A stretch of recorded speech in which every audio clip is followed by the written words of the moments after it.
When it comes to pure Android experience, fastest updates and excellent camera capabilities, Pixel phones are the ones that come to mind. The Pixel 7a is the latest and cheapest of this lot. I've used this phone for over 3 months now, and in this video, I'll share my experience of using this phone, and I'll also try to answer whether you should get this phone or not. So, without any further ado, let's get started.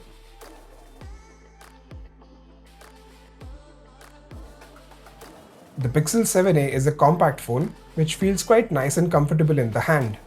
It has a solid metal frame and Pixel's signature camera visor design, which is also made of metal. The back, however, is plastic, but it definitely looks like glass. The buttons at the side are large enough and tactile, but the positioning could have been better. The power button is positioned where the thumb naturally rests, but the volume buttons are placed quite low. So you need to change the grip to access the volume down button. In terms of dimensions and weight, this phone is quite compact and lightweight, making it quite handy. The front display has Gorilla Glass 3 protection, and the overall phone is IP67 rated for protection against dust and water. So overall, it's a nice looking phone with manageable dimensions, made better with waterproofing and Gorilla Glass protection.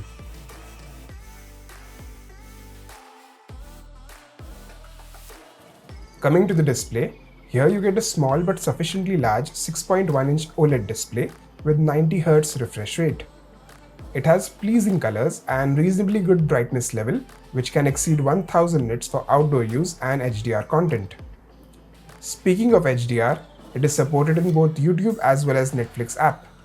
However, I'm not a fan of the thick bezels around the display, and this display cannot compete with its rivals like the Moto Edge 40, which has a curved display with very thin bezels and 144 Hz refresh rate, as well as the Nothing Phone 2, which has symmetrically thin bezels along with LTPO tech and an insane 1600 nits of peak brightness. Still, it's a pretty good display which will satisfy most people.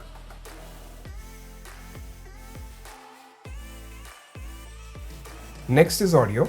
Starting with the stereo speakers, they can get reasonably loud, but they sound a bit flat because of the lack of bass. Check out this audio sample.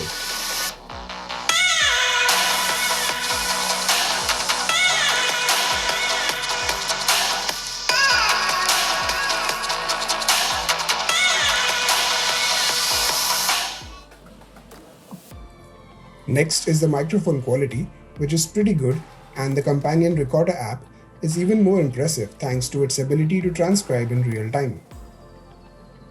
This phone lacks any audio enhancement features like Dolby Atmos or an equalizer. Also, in terms of lossless wireless audio, this phone supports codecs like LDAC and aptX HD, but lacks LHDC codec support.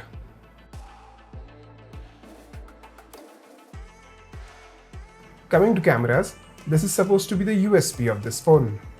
Pixel phones are known for their excellent image processing, irrespective of the camera hardware. Still, the camera hardware does matter, and here Google has provided a decent set of camera sensors. Coming to the image samples, I'm really impressed by the kind of photos this thing can capture. You get consistently good photos with accurate colors and impressive dynamic range.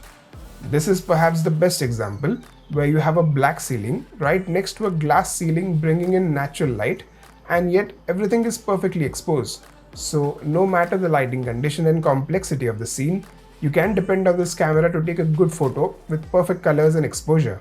Coming to the ultra-wide camera, it offers very good color parity with the primary camera while packing in a lot of detail.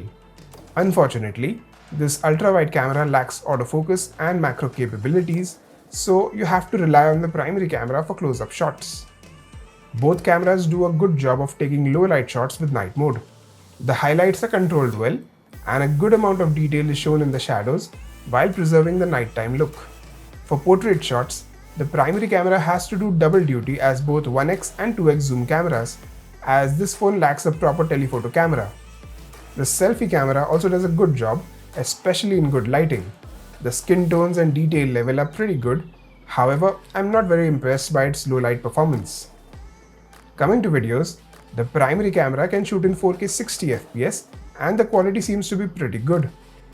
Even the ultra-wide camera can record in 4K but at 30 FPS, and here you can switch between both cameras while recording. The selfie camera can also record in 4K, which is quite rare in its price range, but definitely worth appreciating. The Google Camera app is quite intuitive and helps simplify the photo and video taking experience. However, it lacks advanced options like a Pro mode with full manual controls. Still, overall, the camera department is definitely a core strength of this phone.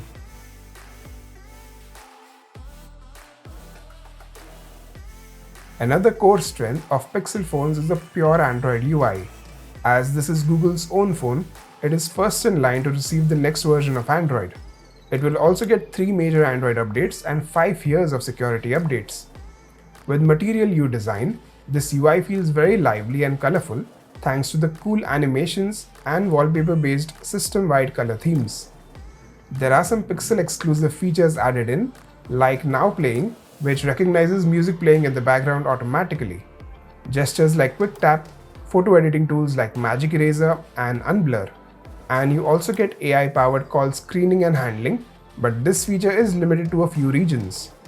Also, there is no bloatware of any kind on this phone, and it has a high level of security thanks to a dedicated security chip. Still, if you prefer having more advanced features related to multitasking and deep customization, this UI might feel a bit lacking. Samsung's One UI still remains the most feature-packed and customizable UI.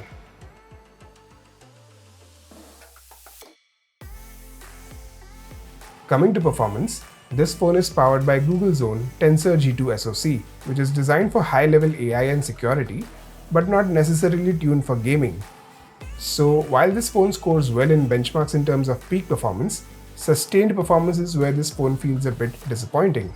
Initially, when the phone came out, a lot of people complained about the phone heating up even while doing basic tasks. Fortunately, with updates, the performance and heating situation has become a lot better. I tested the sustained performance of this phone in 2 environments, one being an air-conditioned room with an ambient temperature of 24 degrees Celsius, and the second being a non-air-conditioned room with an ambient temperature of around 28 to 30 degrees Celsius. As you can see, there is a noticeable difference in the result, but even then, the worst result isn't too bad. So for day-to-day use, this phone feels extremely smooth and polished. Even most games play well on this phone, but with heavy games like Genshin Impact, the phone definitely struggles, especially over a long gaming session. So the overall performance is good, but it could have been better given its price.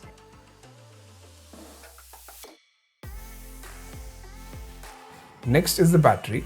It has a reasonably sized 4385 mAh battery. This should have been good enough for a 90Hz 6.1-inch display, but initially the battery life I got was not quite impressive. Fortunately, with updates and this phone learning my usage habits, the battery life has become a lot better. In a video streaming test, I got 14 hours of screen on time. That was extremely impressive. Even with a mixed use of gaming and video streaming, I got a screen on time of about 7 hours, which was again really impressive. Unfortunately, the good news ends there.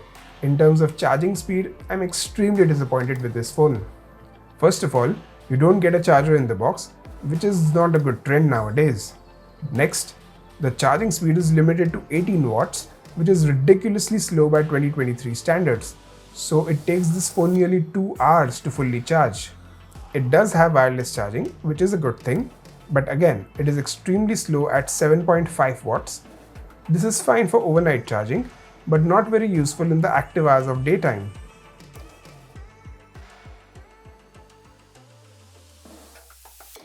The fingerprint scanner and face unlock systems are quite fast and reliable. The vibration motor is also quite nice, not flagship grade, but pretty close. In terms of sensors, you get all the important ones. In terms of connectivity, again, you get all the options. The USB port is especially noteworthy as it is a USB 3.2 port, so you get very fast data transfer speeds. However, the USB-C cable that comes in the box is only a USB 2.0 cable, so you won't get the desired speeds with this cable. In terms of networks, you get full 5G connectivity with support for a lot of 5G bands. The 5G speed that I got inside my house was quite impressive.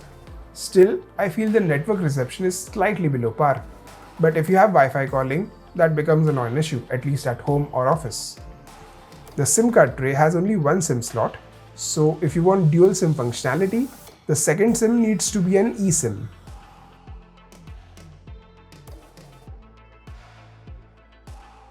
Alright, conclusion time. There is a lot to like in this phone. From design and build to display to cameras and user interface, you get a very well-balanced phone which ticks pretty much all the boxes. Yes, the display bezels could have been smaller, the speakers could have sounded better, the performance could have been faster and more efficient, and the charging speeds could have been a lot faster. But even with these minor issues, if the pricing was right, this phone would have been an easy recommendation. But that is perhaps its biggest con. In India, it's available for 44,000 rupees, which is quite high considering the fact that it has so much competition. The Moto H40 and Nothing Phone 2 are its closest competition. Both offer a similar near-stock Android experience. The Moto phone has way better display and much faster charging for a much lower price, whereas the Nothing Phone 2 has way better performance and a much cooler design for a similar price. So I can't recommend the Pixel 7a at its current price, at least in India. However, the festive sale is fast approaching, and this phone will most likely get discounted to about 35 to 40,000 rupees. At that price, this phone is definitely worth buying. However, in Western markets, where there isn't much competition and the price is also lower, this phone is definitely an easy recommendation. Alright, that's it for today's video. Hope you enjoyed it and found it useful. Please like, comment, share and subscribe to my channel down below. Thanks for watching.